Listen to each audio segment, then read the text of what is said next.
Bienvenue sur Thailand News, votre source d'actualité de la Thaïlande en français. Dans cette édition, Cambodge, centre d'escroquerie et crimes graves. Attaque mortelle d'un éléphant sauvage à Khao Yai. Narathiwat, braquage armé et attentat lié. Khon Kaen, incendie meurtrier dans un dépôt pétrolier. Trafic de drogue sur le Mekong. Industrie créative, la Thaïlande passe à l'offensive. Polémique à Pattaya après une altercation avec un touriste. Et c'est parti!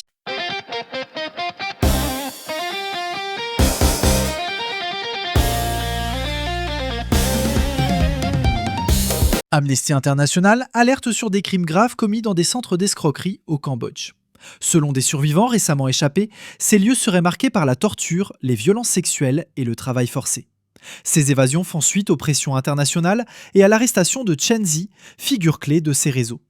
Si certains ressortissants ont pu être rapatriés, de nombreux survivants restent abandonnés, sans argent, sans papier et sans assistance. Dans un rapport publié en janvier 2026, Amnesty affirme que des milliers de personnes ont été libérées ou se sont enfuies ces dernières semaines, provoquant une crise humanitaire, notamment à Phnom Penh. Les témoignages recueillis font état de passages à tabac, de tortures, d'agressions sexuelles et de mutilations. 2 femmes enceintes affirment avoir été violées. 32 Thaïlandais ont récemment réussi à s'échapper de ces centres avant d'être rapatriés. L'un d'eux décrit des conditions inhumaines, évoquant violence extrême et menaces de trafic d'organes.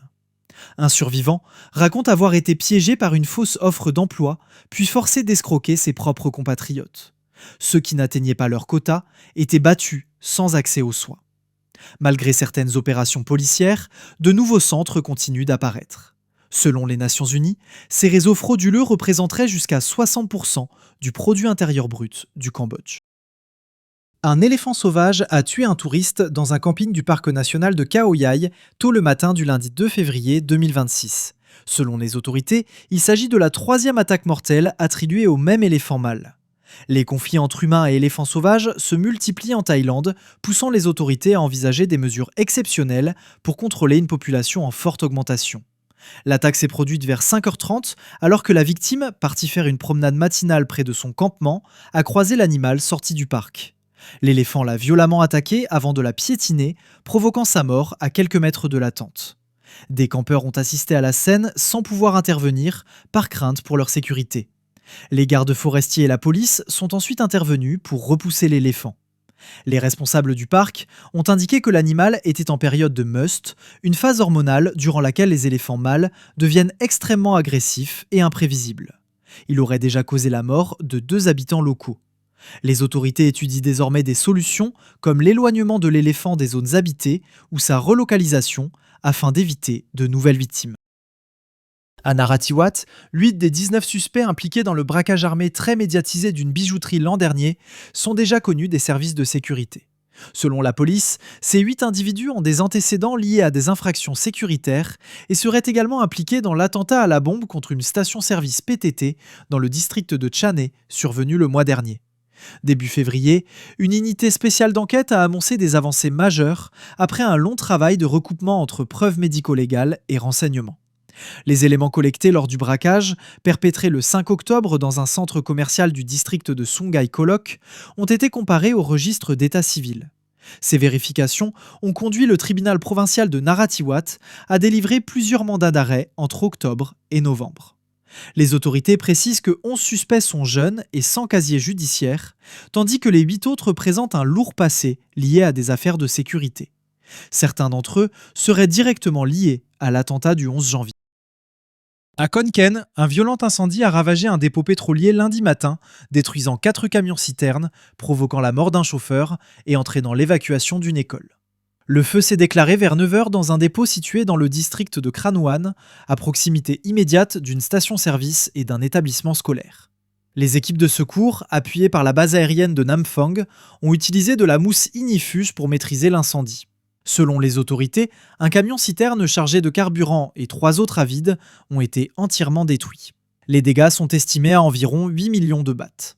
Un chauffeur de 54 ans, originaire de la province d'Udon Thani, a été retrouvé mort sur les lieux. L'enquête préliminaire suggère qu'une étincelle d'électricité statique provenant d'un camion vide stationné près du véhicule chargé aurait déclenché l'incendie. Un employé du dépôt évoque également l'ouverture d'un réservoir vide, libérant des vapeurs inflammables.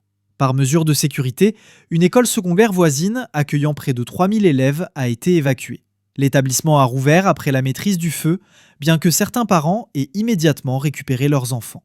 Les autorités provinciales ont ordonné un contrôle renforcé des mesures de sécurité dans tous les dépôts pétroliers et pour l'ensemble des camions-citernes de la région.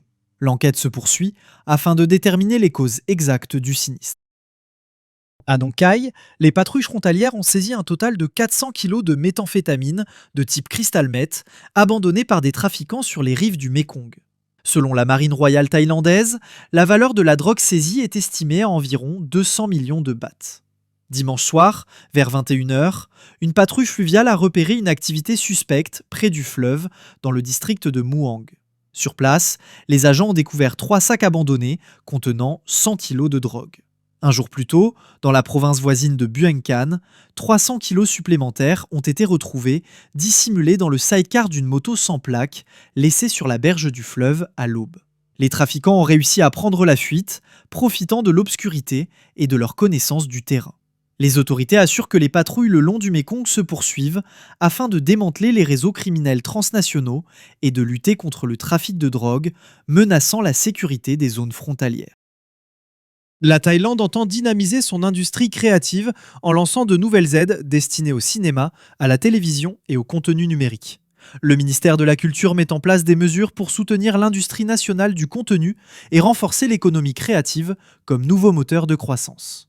Le gouvernement a approuvé des remises en espèces pour les productions cinématographiques, télévisuelles et les séries thaïlandaises tournées dans le pays. Des incitations spécifiques visent également à attirer les producteurs étrangers de contenu numérique vers la Thaïlande. Ces mesures ont pour objectif de stimuler l'activité économique, de créer des emplois et d'améliorer la compétitivité du secteur. 2 initiatives clés ont été présentées fin janvier 2026. La première soutient la production nationale avec des remises allant de 15 à 30% des dépenses éligibles pour les projets dépassant 15 millions de bahts. La seconde encourage l'externalisation de productions numériques étrangères vers des entreprises thaïlandaises avec une aide équivalente à 20% des coûts de production pour les contrats d'au moins 5 millions de bahts. Le gouvernement affirme que ces mesures marquent une étape importante vers la modernisation de l'industrie du contenu et le développement d'une économie créative durable, sans toutefois évoquer explicitement leur rôle en matière de soft power. À Pattaya, la police enquête sur un incident violent impliquant des agents de sécurité de bar et un touriste après la diffusion virale d'une vidéo sur les réseaux sociaux. L'affaire suscite de sérieuses inquiétudes pour l'image touristique de la ville. Les faits se sont produits le 2 février vers 19h dans la rue Soi 6 à Banglamong. Selon les premières informations, le conflit aurait débuté après que le touriste a refusé de régler son addition dans un établissement de divertissement. Face à ce refus de paiement, des agents de sécurité sont intervenus pour tenter de gérer la situation. La discussion aurait dégénéré et l'individu aurait tenté de prendre la fuite sans payer. Les agents l'auraient alors poursuivi et maîtrisé. L'homme aurait résisté violemment en cherchant à s'échapper, donnant lieu à une altercation brutale, filmée et massivement partagée en ligne. Malgré l'incident, la rue Soi 6 est restée très fréquentée dans la soirée, avec de nombreux touristes présents, comme à l'habitude. Un agent de sécurité affirme que son équipe n'était pas responsable de la surveillance de l'établissement concerné et précise que la police a été appelée après les faits. Le chef de la police de Pattaya a ordonné une enquête approfondie. Tous les agents visibles dans la vidéo seront convoqués, tandis que les autorités tentent d'identifier et de retrouver le touriste blessé, aucune plainte officielle n'ayant encore été déposée. La police assure que l'enquête sera menée de manière impartiale et que des poursuites seront engagées contre toute personne reconnue coupable. Merci d'avoir regardé.